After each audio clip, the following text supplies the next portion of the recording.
নমস্কাৰ এমএছ সাপোৰ্টৰ অন্য এটা ভিডিঅ'লৈ আপোনালোক সকলোকে স্বাগতম জনাইছোঁ। আজি আপোনালোকৰ কাৰণে লৈ আহিছোঁ এটা অত্যন্ত গুৰুত্বপূৰ্ণ আৰু এটা ভাল ভিডিঅ'। কিয়নো কৃষকসকলৰ কাৰণে চৰকাৰৰ ফালৰ পৰা এটা আঁচনি মুকলি কৰিছে, যাৰ জৰিয়তে কৃষকসকলে চৰকাৰৰ তৰফৰ পৰা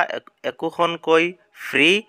ট্ৰেক্টৰ লাভ কৰিব, আৰু যাৰ বাবে ঘৰতে বহি মোবাইলৰ জৰিয়তে আবেদন কৰিব পাৰিব, আৰু মোবাইলৰ জৰিয়তে আবেদন কৰি তেওঁলোকে এই ফ্ৰী ট্ৰেক্টৰ লাভ কৰিব পাৰিব। চৰকাৰী ট্ৰেক্টৰ আঁচনি অনলাইনৰ মাধ্যমেৰে তেওঁলোকে এই আবেদন কৰি তেওঁলোকে লাভ কৰিব পাৰিব। ভাৰত চৰকাৰৰ এক বিশেষ আঁচনি, যাৰ জৰিয়তে আপোনালোকে লাভ কৰিব ফ্ৰী ট্ৰেক্টৰ। কি আঁচনিৰ জৰিয়তে লাভ কৰিব এই ফ্ৰী ট্ৰেক্টৰ, তাৰ বাবে কি কি নথি পত্ৰ লাগিব, কেনেকৈ আবেদন কৰিব, সকলো তথ্য জনাম এই ভিডিঅ'টোৰ মাধ্যমেৰে। আধুনিক যুগত যাতে খেতিয়কসকলে আগৰ দৰে খেতি কৰিব নালাগে, তাৰ বাবে চৰকাৰে হাতত লৈছে এক বিশেষ আঁচনি। এই আঁচনিখনৰ জৰিয়তে সকলো খেতিয়কক প্ৰদান কৰা হ'ব বিনামূলীয়াকৈ ট্ৰেক্টৰ। ভাৰত চৰকাৰ আৰু অসম চৰকাৰে যৌথভাৱে আৰম্ভ কৰিছে এই আঁচনি, আৰু এই আঁচনিৰ জৰিয়তে আপুনি ঘৰতে বহি লাভ কৰিব ফ্ৰী ট্ৰেক্টৰ। ভাৰত চৰকাৰৰ PM কিষাণ ট্ৰেক্টৰ আঁচনি আৰু অসম চৰকাৰৰ সমগ্ৰ গ্ৰাম উন্নয়ন যোজনাৰ জৰিয়তে আবেদন কৰি আপুনি ঘৰলৈ লৈ আহিব পাৰিব 50% ছাবচিডি এখন ট্ৰেক্টৰ। কিন্তু আপুনি যদি এজন অসমীয়া আৰু খেতিয়ক, তেনেহ'লে অসম চৰকাৰৰ সমগ্ৰ গ্ৰাম্য উন্নয়ন যোজনাৰ জৰিয়তে লাভ কৰিব 70% ছাবচিডি এখন ট্ৰেক্টৰ, অৰ্থাৎ 5,50,000 টকা পৰ্যন্ত ৰেহাই। ইয়াৰ উপৰিও বেংকে আপোনাক প্ৰদান কৰিব 20% ঋণ, অৰ্থাৎ মাত্ৰ 10% খৰচ কৰি ঘৰলৈ লৈ আহিব পাৰিব এখন ট্ৰেক্টৰ। মাত্ৰ 10% আপুনি প্ৰদান কৰিব আৰু 20% ৰেহাই দি 5,50,000 টকা পৰ্যন্ত ৰেহাই দি চৰকাৰে আপোনাক এখন ট্ৰেক্টৰ প্ৰদান কৰিব। আৰু আপুনি যদি এজন কৃষক হয়, তেতিয়াহ'লে আপোনাৰ বাবে এইটো ভাল খবৰ, কিয়নো PM কিষাণ ট্ৰেক্টৰ আঁচনি আৰু অসম চৰকাৰ সমগ্ৰ গ্ৰাম্য উন্নয়ন যোজনাৰ জৰিয়তে এই আঁচনিখনৰ মুকলি কৰিছে, আৰু এই আঁচনিখনৰ জৰিয়তে অসমীয়া কৃষকসকলক স্বাৱলম্বী কৰাৰ বাবে এই আঁচনিখন মুকলি কৰা হৈছে, আৰু এই আঁচনিৰ জৰিয়তে কৃষকসকলক একোখনকৈ ট্ৰেক্টৰ প্ৰদান কৰিব।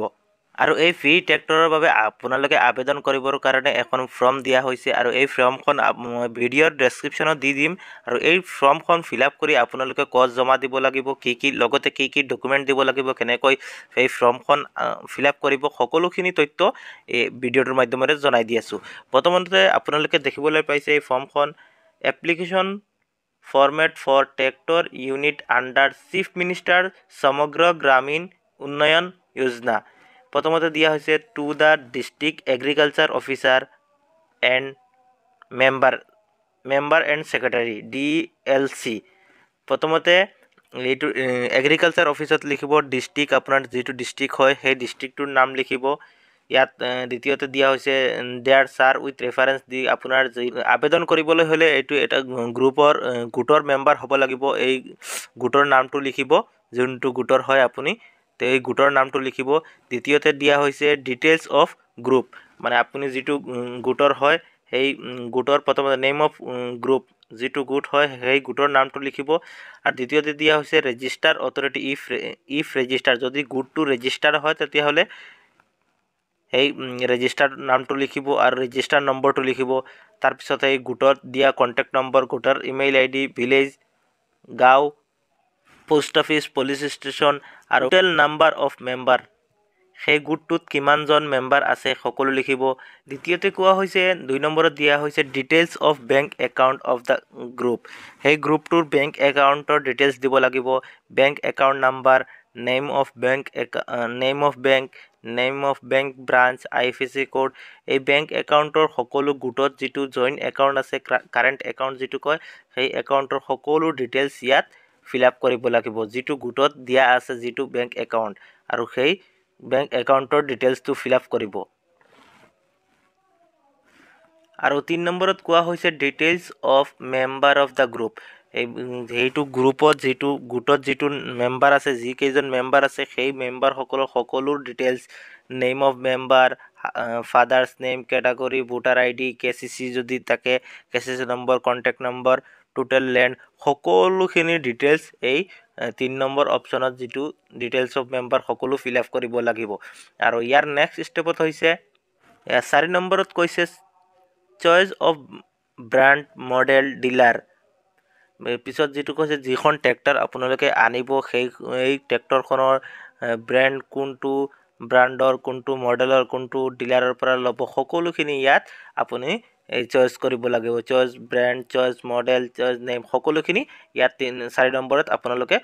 আৰু 5 নম্বৰটোত হৈছে সকলোতকৈ ইম্পৰ্টেন্ট 5 নম্বৰটো হৈছে list of the document to be attached with the application লগতে কি ডকুমেন্ট দিব লাগিব এইখিনি ডকুমেন্ট যদি নিদিয়ে আপোনাৰ ৰিজেক্ট হৈ যোৱাৰ চান্স থাকিব যদি এইখিনি ডকুমেন্ট আছে এইখিনি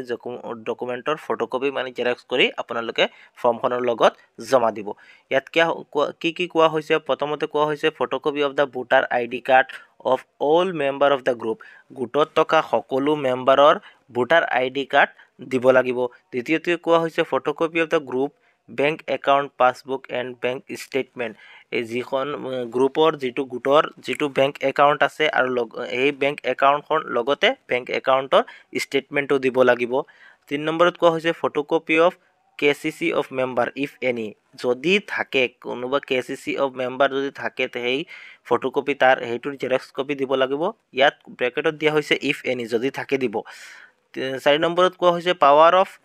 autonomy of authorized signatory in the form of affidavit 4 নম্বৰত কোৱা হৈছে এখন এফিডেভিট দিব লাগিব যাৰ নামত সেই গ্ৰুপৰ যিকোনো এজনৰ নামত সেই গাড়ীখন আনিবৰ কাৰণে তেওঁৰ কাৰণে এখন বিশেষকৈ এফিডেভিট দিব লাগিব ইয়াৰ তলত দিয়া হৈছে সেই আকৌ গ্ৰুপৰ মেম্বাৰ সকলৰ নাম গাৰ্জেন্টৰ নাম আৰু সিগনেচাৰ দিব লাগিব দি তলত ডেট আৰু ঠাই প্লেস সিগনেচাৰ সিল এই গ্ৰুপৰ গুটৰ সিল সকলো দি এই সকলোখিনি দিয়াৰ পিছত আপোনালোকে সেই ফৰ্মখন এই ডকুমেন্টখিনি লগত দি সেই ফৰ্মখন আপোনালোকৰ এগ্ৰিকালচাৰ অফিচত জমা দিব লাগিব আৰু এগ্ৰিকালচাৰ অফিচত জমা দিয়াৰ পিছত আপোনালোকক সেইখিনি যোগ্যতা শৰ্তত পৰে নেকি আপোনালোকে সেই ক্ৰাইটেৰিয়াৰ ভিতৰত পৰে নেকি যদি পৰে তেতিয়া হলে আপোনালোকে আবেদন কৰাৰ অনুযায়ী যেনেকুৱা টাৰ্মছ এণ্ড কন্ডিশন যেনেকুৱা ৰুল নিয়ম আছে সকলোখিনিৰ মাজেৰে আপোনালোকে কিমান টকা পৰিশোধ কৰিব লাগে কিমান টকা সাবসিডি পাব কিমান টকা ৰেহাই পাব সকলোখিনি দি আপোনালোকৰ গ্ৰুপে এখন বিনামূলীয়াকৈ ট্ৰেক্টৰ লাভ কৰিব